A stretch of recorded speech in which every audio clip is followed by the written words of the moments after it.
You do it every morning without thinking. You open a drawer, pull something out, and put it on your body. It takes maybe 2 minutes. But that small automatic act is the product of something that changed the entire course of human history.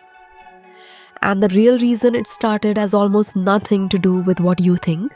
Most people assume it was the cold, that some early human grabbed the skin of a dead animal and wrapped it around their shoulders. Simple, logical. But that explanation has a problem. For hundreds of thousands of years before the first piece of clothing existed, your ancestors survived in harsh environments with nothing but the body they were born with. So, if skin was enough, what changed? The answer starts with a parasite, specifically the human louse.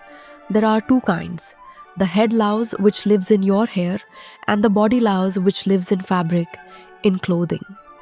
The body louse cannot survive on bare skin. It needs the warm, protected environment of material to reproduce. That single biological fact became the key to one of the most remarkable discoveries in science. In 2003, researcher Mark Stoneking at the Max Planck Institute led a team that used lice as a biological clock. The logic was clean. If body lice evolved to live in clothing, then the age of that species tells you when clothing began. What they found pushed the origin of clothing back much further than anyone expected. Based on genetic divergence between the two louse species, clothing first appeared somewhere between 72,000 and 170,000 years ago, long before the last ice age peaked. That means clothing was not an emergency response to sudden cold. Something else was driving it.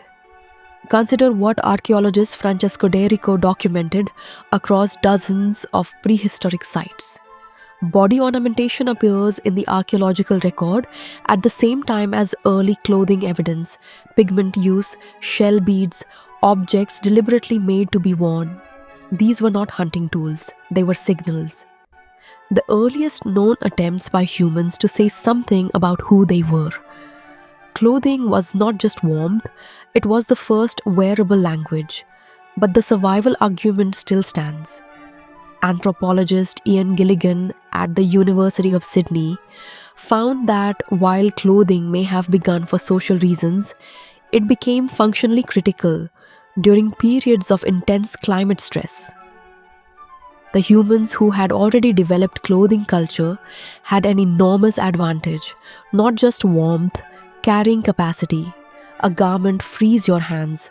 Free hands changed how you hunted, how you carried food, how you cared for children while moving. Clothing became infrastructure, and yet, even inside that practical frame, the social dimension never disappeared. There is a concept in evolutionary biology called costly signaling. Behaviors that cost something are honest signals. Easy signals can be faked. In early human societies, producing clothing well took real skill and real time. Wearing something made well said something true about you. Clothing became simultaneously thermal solution, cognitive leap, and social currency. All at once, all bound together. Then there is something almost no one talks about. When your ancestors first covered their bodies, they created the concept of the hidden. Before clothing, the human body was entirely visible. No private space, no concealed interior. The moment fabric entered the picture, a new category of human experience came into existence: the thing that is yours and not on display.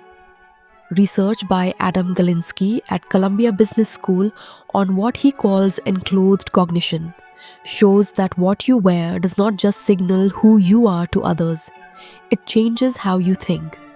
People wearing a coat they believed belonged to a doctor performed better on attention tasks than people wearing the identical coat, believing it belonged to a painter. The garment carried meaning. That meaning changed cognition from the inside out.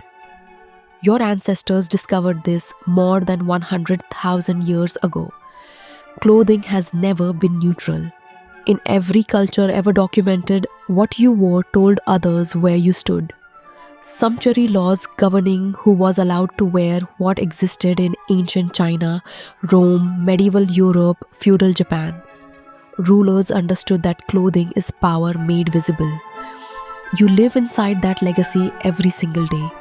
The suit that signals authority, the uniform that creates belonging, the logo that places you inside a tribe, the torn jeans that signal rebellion against the very system that produced them. None of this is shallow, all of it is ancient. The cold came later, the meaning came first. So, tomorrow morning, when you open that drawer, you are not just getting dressed. You are doing something your species has been doing for at least 100,000 years.